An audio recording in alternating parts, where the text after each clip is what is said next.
Hey, how are you?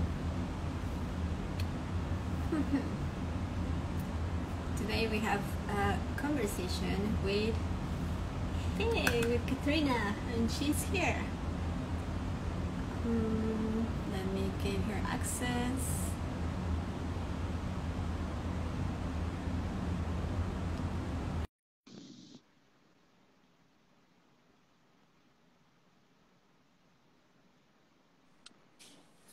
Hi. Hello. Hi. How's it going? Good, good. Can you hear me okay? Can you see me? Let's see. Can you hear me? Yes. Perfect. Yeah. Perfect. Mm, Awesome. Good. I'm so excited for Oh, today's conversation. yeah, I'm so happy too. And I have been waiting for this moment for so long. So let's start with yourself, with your journey. Can you please introduce Yeah. yourself? What do you do, and why are you a personal trainer? Yeah. So my name is Katrina Power. I'm a certified personal trainer and group fitness instructor, and I'm passionate about helping women become their most strongest self inside and outside of the gym. And for me, fitness has had such a big impact on both my mental and physical health. And my goal is to be able to help other people discover those benefits and become strong mentally and physically from exercise. I love it. One of the things that I want to ask is, on your own journey, you started as a kid, being a super active kid, and you were doing all kind of sports, and you did dancing too. So that was so much fun. But then you started your university career, and then you started being so stressful and with a lot of activities. How did you find that balance? Because right now there are many other women that they are working also, or they have their own families. How do they find that time and that balance to do workouts and to be fitness? What would you advise to them? So that's a really good question. I think there's a lot of things that kind of come up in our life that stop us from wanting to be active. So whether you're raising a family, you have kids, there's so many things that can get in the way and stop you. But my biggest tip would be to form good habits, because people say, oh, you got to be motivated, you got to be committed, but the reality is you can't always rely on motivation to get stuff done. So my biggest tip is to start building habits, and this is definitely easier said than done. So one of my biggest tips would be to do something called habit stacking. So for example, you want to think of something that you do every single day, so one of your habits, and then you want to stack a new habit that you want to create right on top. So I tell clients, write down a list of things you do every single day. And a really common one is brushing your teeth. I would say most people brush their teeth before they go to bed and in the morning. So for me, one of my goals is to drink more water. I try and finish one of these every single day. And so for my habit stacking, as soon as I wake up and brush my teeth, I start chugging that water. And then when I go to bed and I brush my teeth, I fill that mug up, so I'm ready to go the next morning. So that's an example of, having a habit that you already do, you're so used to it, you're going to get it done, and then adding a new behavior to ensure that you can keep being consistent with it. So I'll give you another example. Let's say your goal is to start going to the gym more. And let's say one of your current habits is walking your dog every day. So every morning when you walk your dog at 9 a.m., you pack your gym clothes. You want to stack that habit on top. And then over time, it just becomes kind of second nature. And then after you walk your dog, you have your gym clothes packed and you're ready to go after work. So things like that, you got to be really strategic, because it's one thing to say, just start going to the gym, but that's it's easier said than done. But when you start stacking these small habits on top of each other, it just becomes easier to do. So I definitely recommend giving that a shot, and then see how your habits slowly progress. And you'll notice that you're going to start seeing results because you're going to be more consistent. I just love that tip. I wouldn't think about it when you say it, it looks so easy because you're already doing the stuff. Mm-hmm. It's just adding to your normal routine, and it shouldn't be difficult. We can start just with one little thing, and one week, and then add another one, Yeah. and then the next one. So yeah, that's also a great tip. I'm so grateful for you to give it to us. And then How another can we thing I have Oh no, sorry, tell one me, more tell me. thing to add to that. I'm a big fan of the author James Clear. He writes the book Atomic Habits. So I'm super passionate about learning about habits and behavior change. And one thing he talks about is the Goldilocks Rule. So that basically means that humans reach peak motivation when we're doing a task that is right at our current abilities. So for example, if I was to tell you, Anna, to play tennis with a 4-year-old, you might say, Katrina, that's so easy. Like, I'm going to win. That's not going to be fun. But then if I say, Anna, go play tennis with an Olympic athlete, you'd be like, Katrina, that's crazy. That's going to be so hard. But if I said, Anna, go play tennis with someone who's at your current abilities, maybe they're a little bit better, you'd be like, okay, that's a good challenge. Like, I'd like that. And the same goes with habits. So if you want to add a new habit, you don't want to make it crazy hard because then you're not going to stick with it. But you also don't want to make it too easy so that you don't feel like you're making progress. So an example I like to use is working out and losing weight. Let's say you want to lose 20 pounds. And I say, Anna, every morning you have to run 10K. You'd be like, that's crazy. That's so hard. Like, I'm not going to stay consistent. But then if I said, Anna, you have to do 1 jumping jack every day, you'd say, that's too easy. Like, I'm not going to see progress. But if I said, Anna, you have to go for a 25-minute walk every morning, you'd probably think, okay, that's pretty manageable. It might be tough, but I can do it. So the habits that you're stacking should be things that are challenging, but not way out of your abilities. Otherwise, you're not going to stick with it. That's great. I love that. What would you say, how can we start adding those habits? How can we start? Just with water, with nutrition, or with exercise? What part of this whole holistic being fitness work is? With which part we should start to make it easier for us to start the process? So that's a really good question. And I would say that's based on your goals. So a common goal in the fitness industry is to lose weight. And even though I'm a personal trainer and I love fitness, my biggest tip is nutrition. We got to improve the nutrition. So that can be something as little as increasing your water intake. So like with my tip, when you brush your teeth, chug some water. When you go to bed, fill up your water bottle. Another way you could stack your habit, let's say you're walking your dog every morning. After you take your dog for the walk, you could cut up some vegetables and have a snack prepared, ready to go. So little things like that. I'd say nutrition is really important, but I'd also say movement plays a critical role in your overall health. So for me, I love to start my mornings with like a walk or some meditation, just kind of get my body moving, something like that. And when it comes to, fitness or nutrition, I highly recommend clients do something in the morning because we all have this thing called willpower, but willpower is like a muscle. And like a muscle, the more we use it, the more it becomes fatigued. And I find like throughout the day, we're constantly making decisions and using our willpower, and that gets strained. But if you do something right away in the morning, there's a good chance you're going to have the most willpower and you're going to be able to get it done. So whether it's fitness or nutrition, I highly recommend trying to implement those habits right when you wake up at the start of your day. That's great, and that's awesome. You as a personal trainer, when a new client approaches you and they say, okay, it's a woman, I want to lose weight, what's the first thing that you do with him, with them, with her or with them? So I like to talk first. Yeah, the first step is kind of getting to know the client. Everyone is so unique and different, and one approach might not work for someone the way it works for somebody else. So it's just kind of chatting with the client, getting to know them, a bit about their past history, and then, things like how much weight they want to lose, why they want to lose weight. And then from there, we kind of create this game plan of how we're going to do it step by step. And the first step usually is taking action when it comes to any of your goals. And I think people are really hesitant to take action because as humans, we're really scared of failure. We don't like to mess up and look bad in front of other people. So we kind of put off starting. So some people, if they're trying to get into fitness, they might spend time buying new workout clothes or buying supplements, but really they haven't started the actual workout process. So I'd say just start and take the action. So whether that's a 10-minute walk in the morning or, doing some push-ups in between your work lunch or your break, whatever it is, just start moving your body. Like take that action, and that's how you're going to start getting results. You're going to keep being motivated, and it's just going to be this nice cycle of, seeing results and, seeing that what you're doing is actually working and it's paying off. What would you say to those women that they don't like to do weights? For example, I didn't like to do weights, so it's hard to start doing it because one thing that it's not true, it's that they think that if I start doing weights, I'm going to look like a man or I'm going to be so bulky. And that's not true. So what will you say to this woman that they don't want to do weights, but maybe it's good for them? Yeah, so I love this question and I get it a lot because I work with women. I do think, yeah, there is this fear that, you know, lift a few dumbbells and you're just going to bulk up.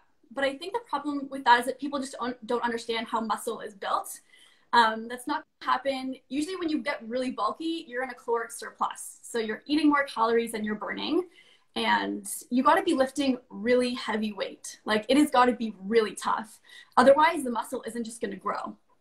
So I think there's just like this fear that you're going to bulk up, but that's not going to happen. And there's just so many benefits of resistance training that it's just so worth it. And a lot of people think like, I don't want to look bulky, but it's actually going to help recomp your body. So recomposition is when you can decrease your body fat, but increase your muscle mass. So you could have two people stand side by side. Let's say they both weigh 140 pounds. They could look completely different because of their body fat and muscle mass ratio. So remember that, you know, when you build muscle, you can also decrease body fat and recomp your body to look strong and healthy and not necessarily bulky. Also, one thing I want to address, I think there's so much in the media about, you know, with women in fitness that we have to be, you know, tiny and small and thin. And I just hate that so much. Like, you know, I see so many women lifting all these like heavy weights and it's so inspiring. Like that's how I got into it. I saw so many women on social media and they were like squatting and deadlifting and doing all this stuff. And I was like, I want to do that. Like, I want to be strong. So I want to tell women out there, don't be scared to lift weights. It is good for you. You're going to strengthen your muscles. It's good for your physical, your mental health, and you won't bulk up unless you're eating lots of food and you're lifting super heavy weights.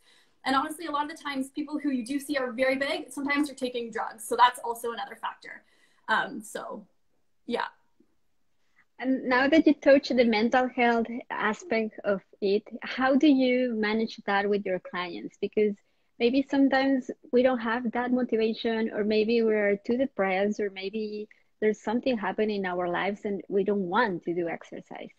But actually, it's beneficial for you. It will help you to release all that stuff that you have inside. How do you manage that with your clients?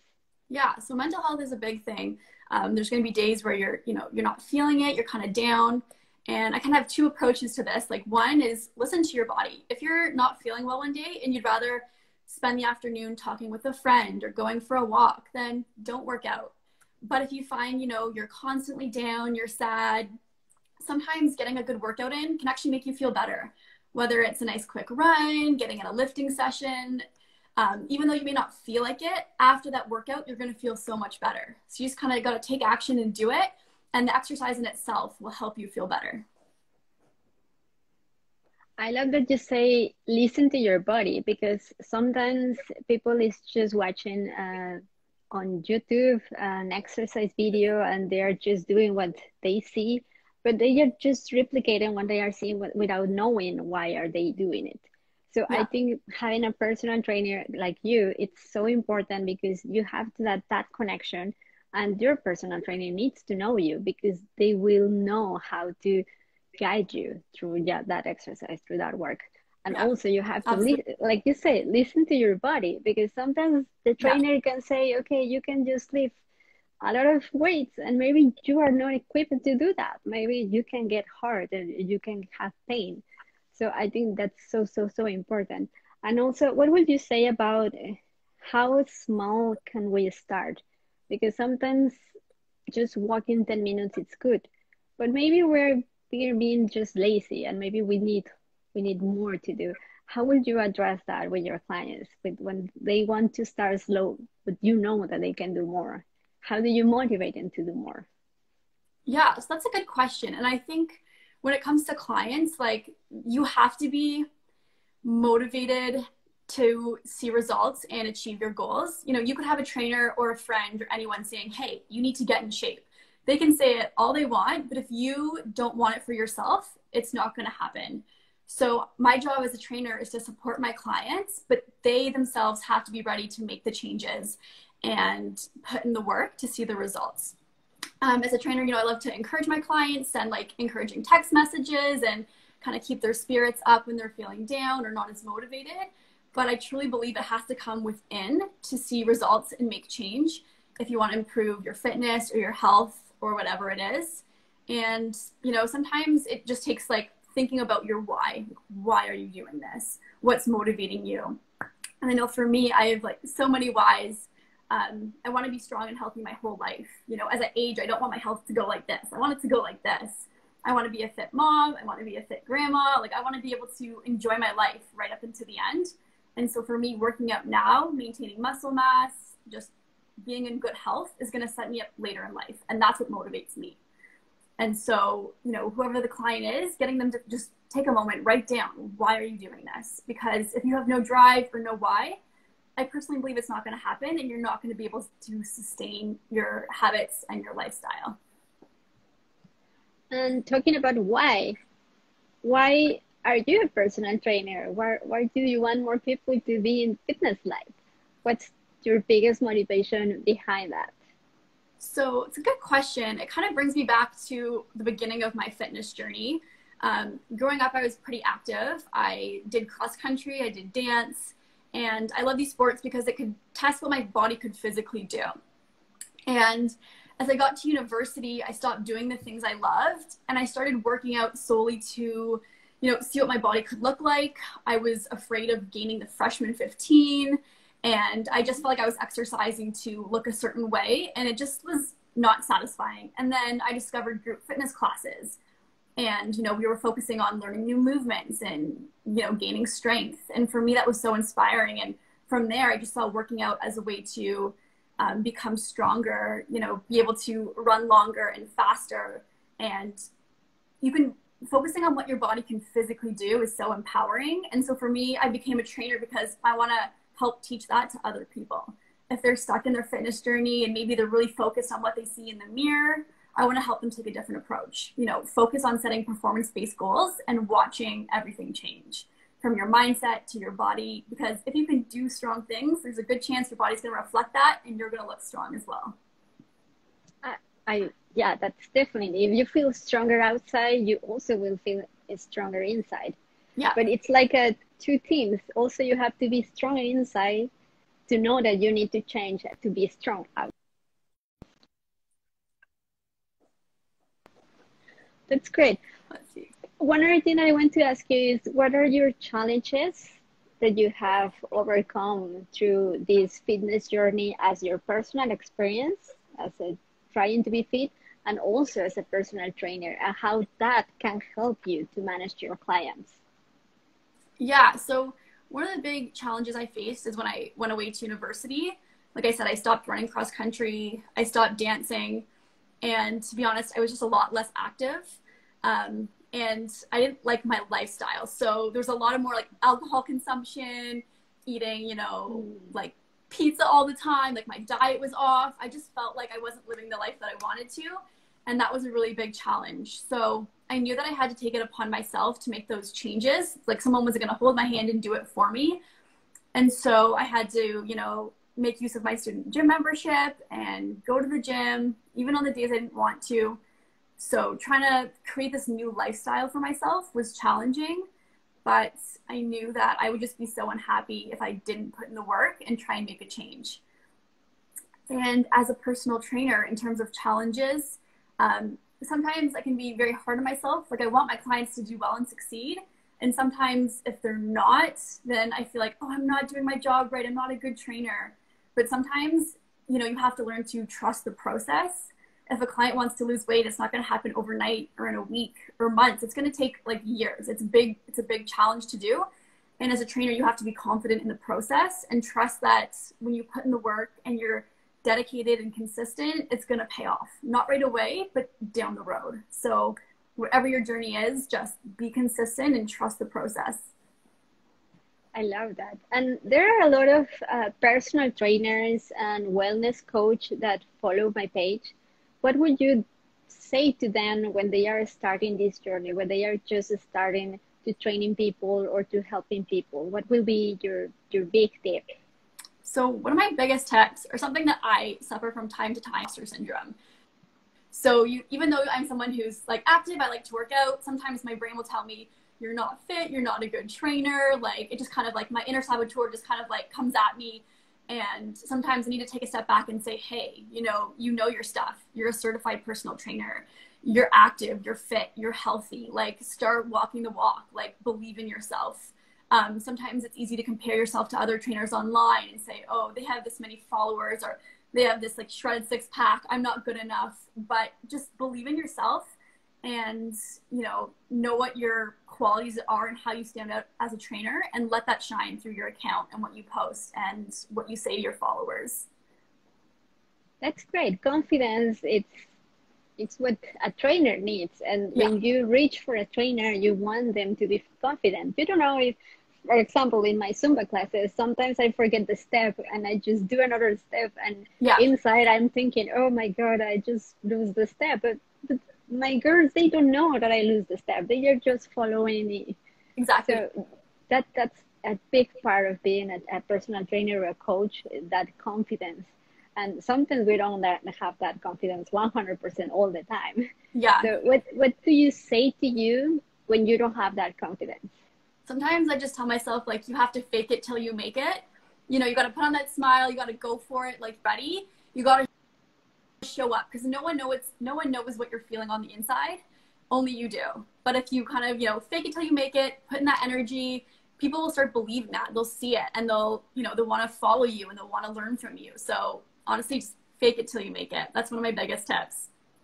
And I wanted to ask you, because I know you teach your classes, like, how do you come across as confident and, energetic to all your clients every class? I think it's just the love. I just love dancing. So I'm more worried about how my clients will feel, how my girls that they am dancing will feel than that I'm feeling. I mean, if I am dancing with passion, if I am dancing with love, if I am dancing with a smile, they will do the same. So Yeah. it's like reflecting what you want to see in your clients or in your group. So Totally. it's that if I don't feel confident and I know that I have a class, it's like, okay, you have a class. You cannot just don't show to your own class. Yeah. So there are people counting on you. So you have to be there. And even if you're not smiling, but then you try to engage. So I use my first song, my second song to start filling me with good vibes.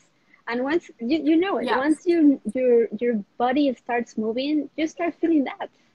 It's like a magical thing. Yeah. I love that. It's all your body, it's doing this chemical stuff, and then you start feeling happy, even if you didn't want it. Yeah, absolutely. Okay, so then we have 6 minutes. I don't know if they have a question. People on there are seeing us. Okay, do you want to say final tips to all women outside that they want to start doing exercise but they don't know how or why or how to start? Yeah, so I'd say if you're new to fitness and you want to start, don't be afraid to ask for help. I felt like at the beginning of my journey, I tried to do it all on my own. But don't be afraid to reach out to a friend and say, hey, do you want to go for a walk? Do you want to go to the gym? Or do you want to try out this new exercise class? Don't be afraid to work with a trainer. They're super knowledgeable. They can help build your confidence, someone to help keep you accountable. It's a great way to do that. There's always fitness communities online that you can join, whether it's like Facebook or Instagram, to get some inspiration. But don't feel like you have to do it alone, because that can be really challenging. Or even if it's like chatting with your friends or your family, let people know that you want to make changes in your life, and let them know how they can support you. And from there, you get all these people on your side, they're cheering you on, and that can help kind of kickstart the journey and get you on your way to living a healthy and active lifestyle. That's great. And I want to say, a personal trainer like you are not just there to do workouts with them or to tell them what to do. You are there to be accountable. So they also can be accountable for their workouts, for their nutrition, for their health, for their well-being. Yeah. So you are more like a trainer, like a coach, like that person that will help them to facilitate and also be your friend in some cases, because the connection, it's so nice that you can Totally. be your friend. Yeah. So I'm so happy to have you here, and We have 4 minutes. Okay, But great.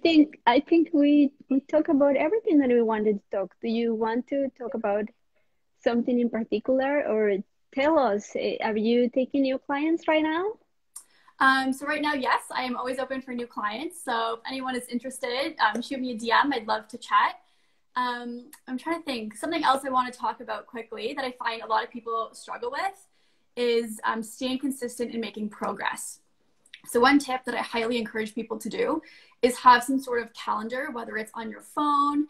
Personally, I like this big whiteboard calendar in my room.